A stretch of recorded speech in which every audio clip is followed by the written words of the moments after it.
guys, and welcome back to the Back to Me podcast. I'm Aidan O'Brien. You know who I am at this stage. If you're new, welcome here. If you're a returning listener, welcome back. I know you guys are always looking for more episodes. Okay, here every week. When's the next episode? When's the next episode? Well, we're back now with another one. Back to Me, which is letting go of everything you are not, so you can get back to your highest self, your most fulfilled self, your most powerful self. That's what Back to Me is. If this is your first episode, if it's the first time you found us here, it's all about letting go. You know, I had an awakening almost 2 years ago. I've been almost 15 years teaching mindset, learning and teaching mindset, strategies of thinking, goals, habits, all the typical mainstream personal development. And I had a huge shift in awareness when I realized we don't have to add on all these things, cover up all these things. We actually have to let go of everything that's not us. That's my definition of awakening. How do I let go of everything that's not me?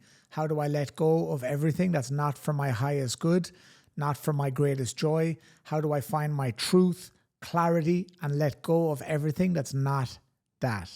That's what Back to Me is. So today we're doing an episode where I'm going to share some things that have come up with clients over the last couple of weeks. Well, this week in particular, there's a couple of things I think this is important to share. You know, I announced this a few weeks ago, but I'm working on a second book. I know what you're thinking. The first one's not out yet, Aidan. Guys, I live in my own lane. Okay, I do not follow the process and procedures of how things should be. So you guys just have to get used to that. But I have started on the second book, and the second book is called the High Performance Handbook, High Performance Through High Awareness. It's beautiful, isn't it? And that book is basically a collection of things I've said to my clients over the last 2 years. So when I have moments with clients where, you know, I receive an insight, I receive something for them, which is frequently, as the clients listening will know, I hope they'll agree. I'm sure they will. I write it down. If I feel that's impactful, if I feel that's going to bring value, I write it down immediately. And the High Performance Handbook is a collection of things that I have noticed myself saying that I feel is from my heart, from my truth, from my experience, from my knowledge, that's going to be beneficial. And normally I can feel it before I even say it. And then I see the client's reaction and the insight for them. And I'm like, wow, this was really powerful. And also when I speak at an event and I know wow, this was a nice way of explaining things. This was a nice way of articulating things. Then I'll write it down. So this episode is kind of like a little mini version, a very mini version of that. That book I'm super excited about. Also Back to Me, which again it's almost finished. It's been almost finished for a year now, right? It's just a case of releasing it. We'll talk a lot about that after I release it on this journey with this book, Back to Me, because it's been a journey. So there's a couple of things, you know, I coach, I'm doing 4 or 5 hours of coaching every single day with clients from all over the world. I work with, you know, you might say normal people in air quotes who are working their lives, who are looking for some change, looking for some clarity, looking for some confidence. I also work with people who are in the corporate world, who are also normal people in air quotes, or entrepreneurs, business owners. Everybody's a normal person, right? To some degree, but from all different backgrounds, different professions, different levels, different standards, all that kind of thing. And every week there's so many insights that I get that help me in my life that are like, wow, this is very, very interesting.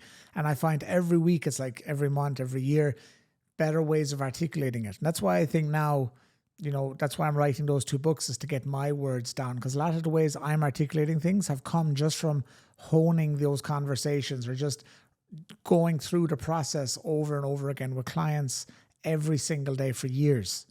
Okay. And from obviously my own experience as an entrepreneur. So that's what today is. Just a couple of thoughts that came up that I can just share. As usual, we just kind of, we're freestyling. We're coming from the heart. There's no kind of system, or it's the first time I've ever actually written anything down before a podcast. And I just wrote down a couple of things that I think are important to talk about, that I talked about this week. If you like this style, I know what you're thinking, get on with it already, dude. But if you do like this style, let me know, because I can do this. This can be a once-a-month thing where I have, you know, thoughts from my experiences with my clients once a month. I think it could be an interesting episode. It's similar to the Q&A, and we have a Q&A coming up soon as well. But this one is just some of my thoughts. So one of the first things that come to mind this week, and I did a post on Instagram about this earlier in the week, was all about exploration, self-exploration. Jim Rohn, one of my mentors, my real first major mentor, my spirit animal, he talks about formal education can make you a living. Self-education can make you a fortune. And this was like music to my ears. I loved when I read that, when I heard that, about 15 years ago first. And I was like, wow. Because I hated school. Like school and me, I always say school got in the way of my education. Okay, it blocked my education. My real education started after school. And of course, the basic education was from school. But my real life education started after school. And I love that whole philosophy of self-education can make you a fortune. I knew very early on that what mainstream people, systems, things, organizations are teaching you isn't necessarily going to give you the biggest breakthrough. That's why they call it the top 1% or top 3%, because the masses are in the masses level, and then you have the top 1, 2, or 3%. That's where I wanted to be. I always wanted to be in the top 1, 2, or 3% of everything. I never wanted an average life or a normal job or, 4 weeks holidays a year, all this kind of stuff. I've talked about this before. It wasn't for me. So when I heard about self-education, I was like, I have a chance to laser in onto what's going to get me the breakthrough I want, what's going to give me the energy I'm looking for, what's going to give me the insights I'm looking for. Now, I wasn't articulating it like that back then, but I knew I want more for me. How many of you guys feel like that now? You're like, I want more. I don't want what's normal. I don't want what everybody else has. I don't want what my family has or have done. I don't want what my friends are doing. I want more. So when I read that Jim Rohn quote, self-education can make you a fortune, I was like, oh yeah. Because before I thought it was just formal education, what we're given as kids, as teenagers, as young adults, what we're given is all we have. And I was like, that can't be it. Physics and fucking shite like this that I have no interest in. Now I realize physics is not shite for someone else, but it was for me. And my career guidance counselor had zero guidance. It was just next in line conveyor belt. And I remember I ended up doing physics as for the last 2 years of school, which I only did one of them, physics, economic history. And I only picked economic history because the principal was going to be teaching it, and he was one of 2 people in that school who I believed were smart and intelligent enough to learn from, to follow, because of who they were and how they thought about the world and how they lived in the world. So I did economic history, and then the third one was metalwork. Now anyone who knows me, metalwork, like what the hell was this? And I remember I didn't do biology, even though I was obsessed with sport. I was playing sport my whole life. Even as a kid, I was playing 7 days a week. I was playing 2 or 3 different sports.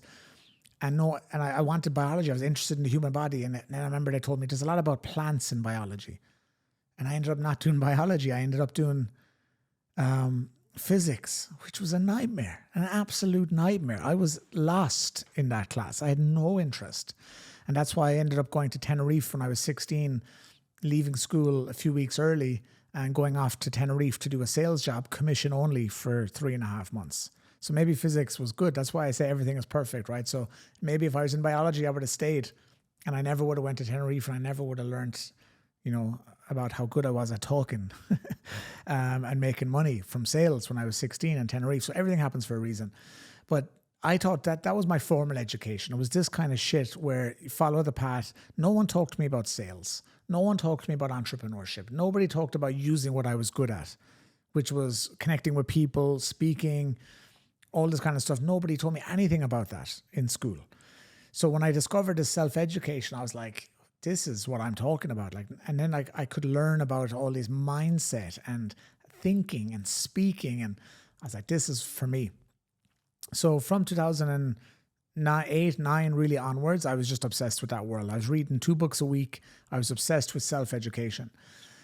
But around 2016, 17, having some success, really having some really amazing experiences, traveling all over the world, speaking on stage already all over the world. I was 27 years of age at that point, 28, had done loads, was really living on the surface what looked like an amazing life, but I still wasn't fully happy, still wasn't satisfied, still felt like I wasn't sure on who I was professionally, whether I was a speaker, a coach, an entrepreneur. I was trying to keep everything separate. I didn't really know who I was.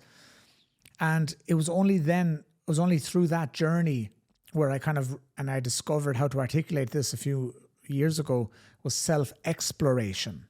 So I went from self-education to self-exploration, to explore myself. Like, who was I? what did I really want? What did I love to do? And I knew working with people was what I loved to do, and I was doing it already.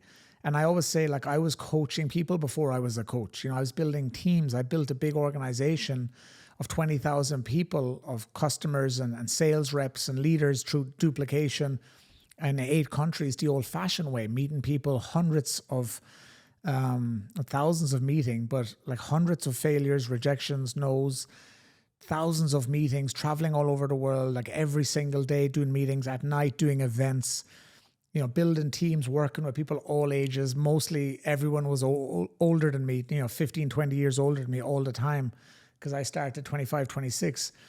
And I realized, you know, you're never too, I learned on the ship actually at 23, you're never too young to teach if you have experience, if you're walking the path, and you're never too old to learn. So I was searching within myself, like I was exploring within myself. Okay, I love coaching, I love speaking, but I still have this entrepreneur identity, I have the speaker identity, I have all these other different things I love to do. And who am I really? What do I really want? You know, I was doing a couple of projects that had become part of my identity, but I knew it didn't fulfill me. I was depending on third party. When you're working for another company or working with another company, even though you're not employed by them, but you're selling their product, service, or vision. I wasn't selling my product, service, or vision. And I couldn't rely on it because it was someone else had the power. I didn't. I couldn't. So if something went wrong with that company, it affected me, my energy, my reputation, my word.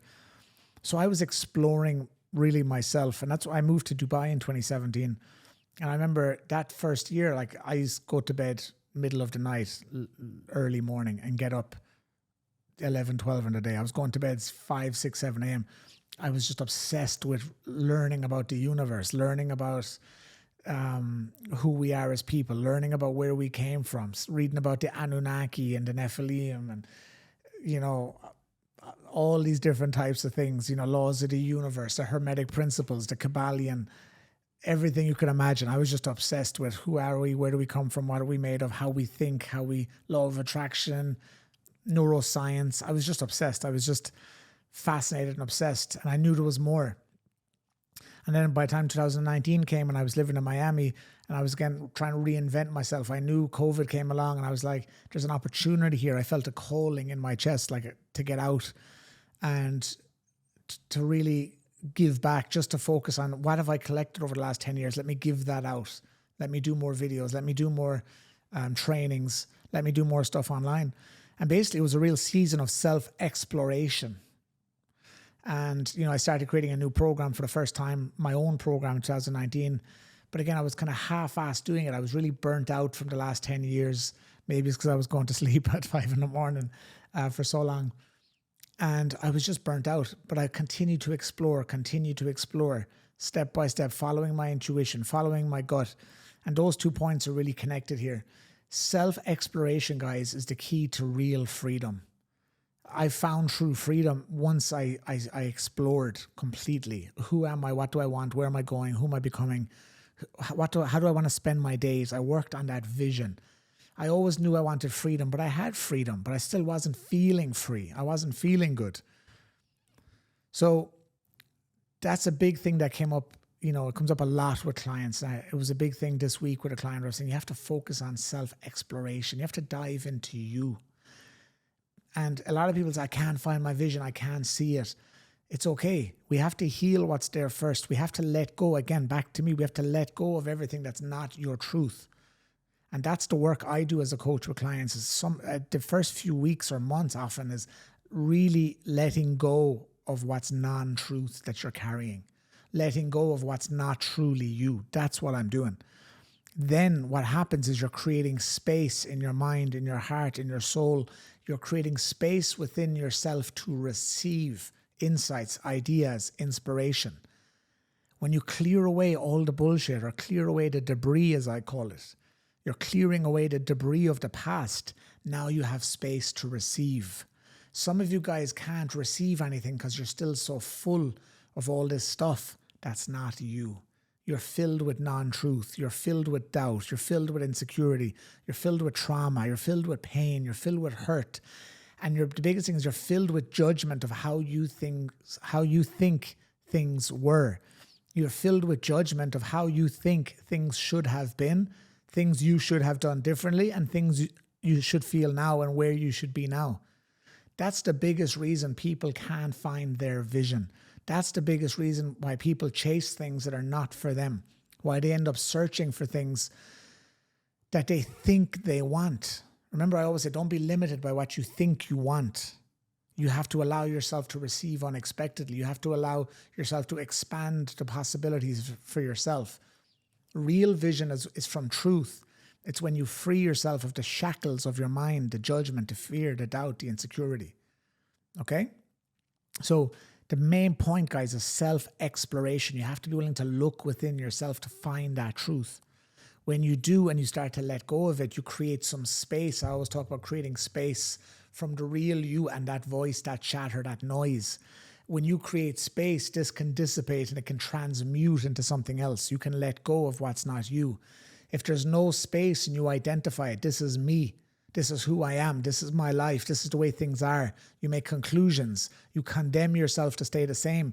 You can't go anywhere without that belief, without that identity.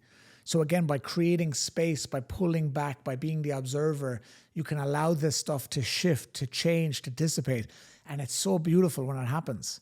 I see it with my clients. I had a lady this week, she said, I'm starting to feel it. I'm starting to get glimpses of my vision. Because she started to create space. It's almost miraculous. Like, where's this coming from now? Basically, you have created space to receive. You've identified the hurt, identified the trauma. We've done the work to let it go. Now we've created space. We started to set intentions to receive. We set intentions to get our vision, our clarity, our truth. Remember, I always say curiosity leads to clarity. Clarity leads to confidence. And now you start to change your whole dynamic of who you are. And you start to get that vision. But you don't get it by educating yourself. Self-education gets you to a point where you're here listening to this podcast. That's got you here, which is amazing. But the next step is self-exploration. You got to be willing to question everything. Okay, you have to question everything. You cannot continue to assume that things are the way they are. No, they're not. They're the way you've decided them to be. It's the meaning you give things that cause the suffering. It's the narrative you run. It's the association you have. Nothing can have power over you if you don't decide to give it power. You can plug out. I'm always telling my clients to plug out. You don't have to plug into everything. Okay, you don't have to feed everything. You can plug out of anything that's not for your highest good and greatest joy. But again, you have to set the intention. And that's why so many people come to me for coaching.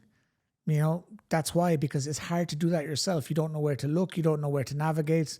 You know, I have a group coaching program, and I kind of have a group coaching mentoring hybrid, because coaching is bringing it out of you. And I do that a lot on the one-to-one stuff and even one of the group coaching calls.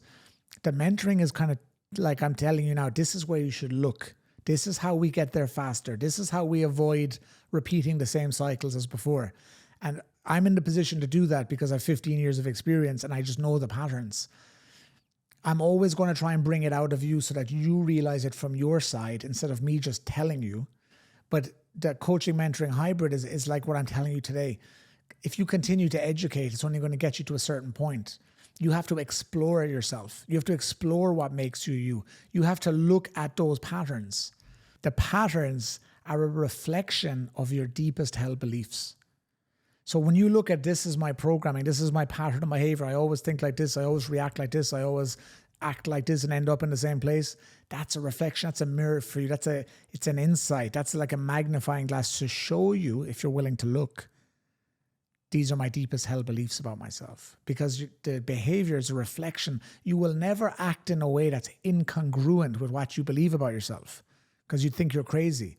Your brain is always seeking out, and your perception is always filtered. It's always tinted by your beliefs. That's why I often highlight the word L-I-E in beliefs, lie. A lot of your beliefs are lies, non-truths. Okay? So we have to begin to question the beliefs. We have to begin to question. We have to start, again, it starts with the intention, being willing to look. And that's the beautiful thing about having a coach, guys, or someone that can elevate you out of your current position. Because you're in your current position, you're seeing the same things you've always saw them. And I'm not going to lie, I love the power. It's so beautiful when I can challenge a person in front of me. and I ask them in a different way. And they have no choice but to look in from a different perspective. I pull them out of where they're currently at to see things from a different area. And there's almost always like a giggle or a laugh when they realize, holy shit, the reality didn't actually change, but how I'm looking at it, how I'm seeing it, and how I'm observing my position is totally different now. Getting chills here. That's the most beautiful thing. There's literally, you might say there's no magic in it, but it is miraculous, but it's simple. And that's why everything is perfect. Everything is there for you. You just have to be willing to look. You just have to be willing to look. Seek and you shall find. Ask and you shall receive. The guidance has been there, guys. Knocking, it shall be open. We're not knocking. Some of you guys are just, you're speaking the same. The door is closed. You're speaking the same things. You're keeping the doors closed in front of you all the time instead of questioning. Questioning opens the door, gives you a new possibility, a new path to walk. Saying things, making conclusions is closing the door. Every time you say it is the way it is, this is the situation, you close the door. There's no possibility. Okay, so self-exploration, guys, this is key. Continue to explore. Ask questions. Don't believe everything you think. And again, you don't spend so much time thinking about the thoughts. You have to begin to ask new questions. Ask new questions. Okay, when you do that, you're going to find new answers. When you start to do the self-work, and again, a lot of people will say, I'm doing the work and I'm still not making progress. You are making progress. Again, but you're busy running the narrative of how you think things should be. You have to allow things to unfold. There's a little bit of surrender involved. You cannot control it. Because even that desire for control and that narrative of looking at things and describing it, like using your vocabulary, I said it to another point from a client recently, was your vocabulary is killing you. He had such a good vocabulary, he was able to condemn himself so beautifully with his words. He was able to put himself down so eloquently with his expansive vocabulary. He had so many different ways to condemn himself, to judge himself, to beat himself up, to command himself to stay where he was. Okay, so you have to be willing, guys, to ask some new questions. Allow yourself to receive some new answers. Don't believe everything you think. Don't believe everything you believe. Be willing to open the door. Look for new possibilities. Allow yourself. And be aware of your language then. Be aware of how you're speaking things. Do not speak doors closed. Do not speak yourself stuck. Do not speak yourself stuck. Every time, this big thing I do with my clients, every week they're saying to me, when they almost say a word like need or I know or whatever the example, I tell them to put a big X through, and they're about to say it and they stop. And they're about to say it and they're laughing and they're like, oh my God. And one example recently was, I have a few clients that often say, I know. Like it's a habit. We say, I know. And there's a few people listening to this now because they know we talked about this recently. And I say, it feels to me like, that's a very different energy than I know. Like it feels like, that's it. It feels like, instead of I know the door is closed the way it is. It feels like means, well, maybe that could change. Maybe how I feel could change. Maybe it's not that. It just feels like that, but maybe it's not that. You see what I mean? You're giving yourself an opportunity. You're allowing the door to open, let some light in, let some air in so you can breathe. Instead of the door closed, it is the way it is. I know it's like this. This is the way it is. And the door is closed. Okay? So this is a big thing, guys. And connecting back to what your patterns, when I said your patterns are a reflection of what you believe. When you think and speak those beliefs, it's also a reflection of your beliefs. It's also a reflection, but it deepens the beliefs. It adds weight every time you think and speak it. You're adding weight to that belief. Okay? So that's kind of the first main, there's a lot in that actually. As usual, I talk about one thing and it goes to a whole other level. That was supposed to be point 1 of like 7. I think we're going to get 2 covered today in this episode. And I think we can stay here actually on this even. Because I don't even think we have to go anywhere else. There's so much in this. I think this is such a good place to start for you guys. This is such a good place to start by, okay, I'm going to be a self-explorer. Let me question things. Let me look at things. Let me find some new, let me look at what I'm, what have I overly committed to believing? This is a great question. And oftentimes you think, oh, that could be many things. How do I know which one? The thing that's most alive in you, when it comes to your, where you live, when it comes to now maybe your job or your profession, when it comes to your business, when it comes to your relationship, wherever the feelings, the insecurity or the doubts or the frustrations or the challenges, where are they coming up the most lately? What have you been feeling pissed off with lately? That's the area to look at. Whatever's most alive in you, the energy's there now. It's communication. It's telling you you're off somehow. You're a little bit out of alignment. Dive into that. Okay, what am I overly committed to believing that may not be true? And I love, Byron Katie, she has her famous questions, and I've kind of made a little bit of adjustments to these questions over the years, but the core principles is still the same. And it's when you have a thought or a belief, just ask yourself, is it true? Can I be 100% sure it's true? No, you can't. And then the simple thing is, if you say, okay, I can't be sure this thought or this belief is true, you say, how would I feel if I didn't believe this thought? Okay, I might have more confidence. I might like myself more. I might love myself more. Okay, what action would I take if I didn't believe this thought? I'd do this, this, this, and this. Boom. We've totally taken the power out here. We've totally, plugged out from what we have believed to be true. We've totally taken the power away from something that maybe was weighing us down or holding us too much. So is the thought true? Maybe. Can I be 100% sure it's true? No. Who would I be if I didn't believe that thought? How would I feel if I didn't believe that thought? Okay, what action would I take? Boom, let's take that action. Let's move in that. Let's move in the opposite direction. It's a very powerful exercise. You guys should use it if you haven't already. Okay? So again, if you find yourself living the same cycles over and over again, you keep hitting the same blocks, you have to question, what are my beliefs? What are my thoughts? What are my feelings? What are my actions? They're a reflection of what you're actually holding on inside yourself, what you're believing about yourself. So you will not find that from self-education, because self-education just means you're going to keep reading, keep studying, keep learning, keep listening, but it's not going to change anything. So that's why, Jim Rohn got me to a certain point with self-education, but I took myself to this next level through self-exploration. You have to be a diver into your soul. You have to be a mountain climber to your beliefs and insecurities. Okay, you have to be a skydiver for your faith. You have to take a leap to trust yourself. I don't know where this stuff comes from, really. The lads at home be saying, what nonsense is he talking about? You have to be an explorer, guys. You have to hike. You have to hike the rocky trail of your emotions, the bumpiness of your self-beliefs. We're going to stop this episode right now before I go any further with this nonsense. I always say, guys, keep it light. Be childlike, not childish. I think those lines could be blurred sometimes. I hope you got some value from this. There was actually a lot in that one thing. I didn't even get to the other things. This is what we do. This is why I told you in the last few episodes, I just get one line and we go normally. Just give me a line. In my head, I said, give me a line. Okay, boom, and we talk. I don't write things down because I don't use them anyway.